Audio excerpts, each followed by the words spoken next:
What is up, YouTube, and welcome to this Captain Marvel trailer. So it is amazing. I loved the teaser trailer, but it didn't really give us that much insight into the world of Captain Marvel and what really is going on. Now, granted, this trailer didn't give us that much insight, but we learnt basically what her origin is going to be in the movie. So if you're new to the channel, please do consider leaving a like down below and subscribing to the channel as well if you did enjoy the video. Just remember the fact that I predicted who Jude Law will be in this movie, and I also predicted just who the other Green Arrow is on Arrow. So yeah, the home of the prediction here on YouTube.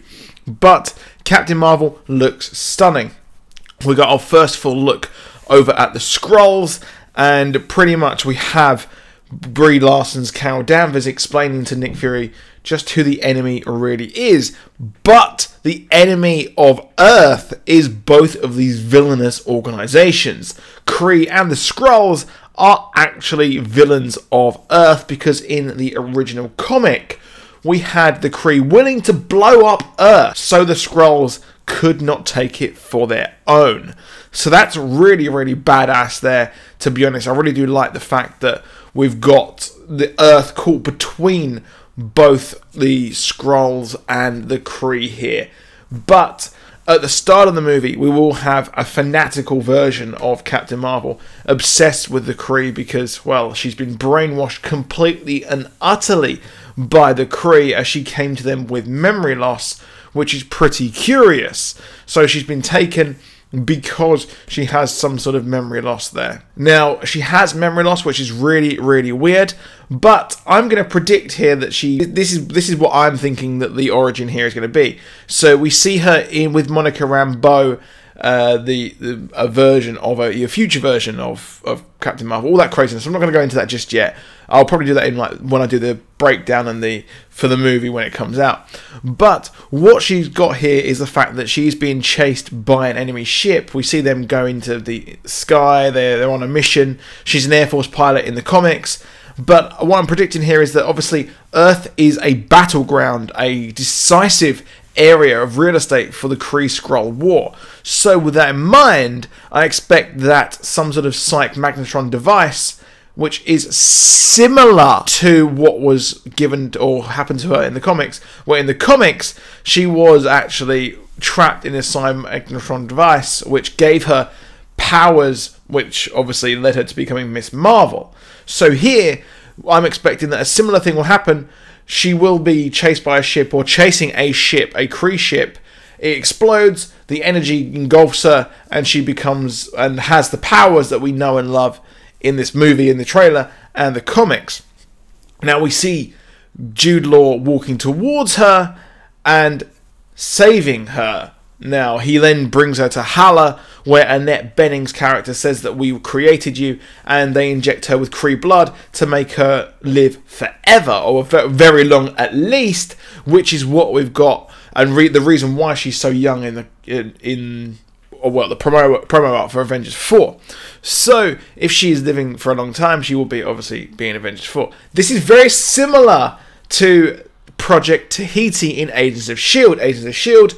experimented on the blood of Krees and aliens to actually extend the life and rebirth Avengers if they fell, which led to Agent Coulson being reborn, Agent Coulson in this movie. So a really cool back and a nice little Easter egg there for those of you who watch Agents of S.H.I.E.L.D. like myself. So that's really, really dope there. So just to sum it up there, she crashed.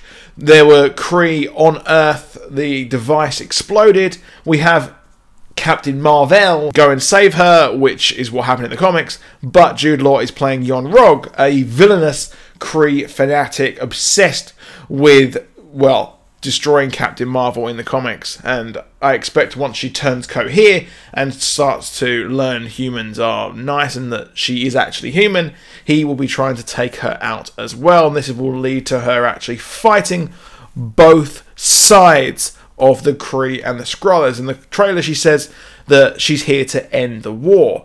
Now, how does she learn or realise that she is human?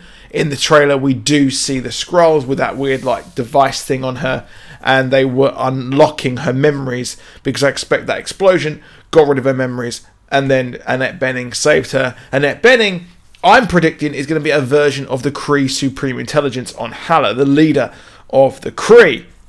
So that's what I'm thinking might be going on there. Just that's a wild theory or thought there. So I wouldn't look too much into that, but it would be cool if it did actually happen. Now the interesting thing is, why are the Kree on Earth? Now we know that the Star Force is being, of course, led by Jude Law's character Yon-Rogg, and we have also got Ronan the Accuser leading this group. Now at the moment, he isn't the villainous fanatic he is or was in Guardians of the Galaxy. That hasn't happened yet. But we have him and Korath with Star Force. So personally, this is curious, because we have Project Pegasus, and one of the bases they go to is that may actually be involved with Project Pegasus, and it was actually on one of the ships in this movie, in the trailer. So what if Ronan the Accuser is going to try and get the Tesseract for the first time? What if Thanos promised him originally that he can destroy the Skrulls if he gives him the Tesseract, and maybe he says, I'm going to go and destroy half of the Skrulls like that? So that'd be pretty dope if that was actually happening. This is their reasoning for getting to Earth, and the Skrulls actually realise this, and Ben Mendelsohn's Talos is then sent to go and try and get this Tesseract for themselves, because in one of the first early issues of Captain Marvel, there was a scientist-based story where the Skrulls and Captain Marvel were pretending to be scientists. So that was a huge thing in the comics. So I'm looking forward to seeing where that actually goes, and that does sound pretty dope as well to me, if that does come to pass. But at the end, we do see her in a binary form. She is insane. She is overpowered. She is crazy. And really, boy, is Thanos screwed right now. I put on Twitter. Go and check out. If you want to check us out on Twitter and Instagram, it's at Superheronexus on both platforms. And go and check that out. But I do and think that, well, everyone, she's going to come and end this war. And this gives us a look into why Captain Marvel Nick Fury didn't call her, because, well, she's just too powerful. And also we get the cat as well, her cat called Chewie, but it's called Goose here because she is actually a fighter pilot, and this is the early 90s, so they're probably still obsessed with Top Gun in this world. So that's pretty awesome. I really did enjoy this trailer. I think it looks amazing. Let me know what you think down below. Do you think this origin could happen? Are you excited for the Skrulls to finally be in the MCU? We've had the Kree for quite some time now. We've had them indirectly in Inhumans, rest in peace, and we've also had them in Agents of S.H.I.E.L.D. quite a lot, really. Weirdly a lot, to be honest, but then again, they were introduced in Guardians of the Galaxy, so there is that. So we might see Skrulls possibly pop up in Agents of S.H.I.E.L.D. in the coming seasons, which I think would be really cool. But that is it. I'll see you soon, and goodbye.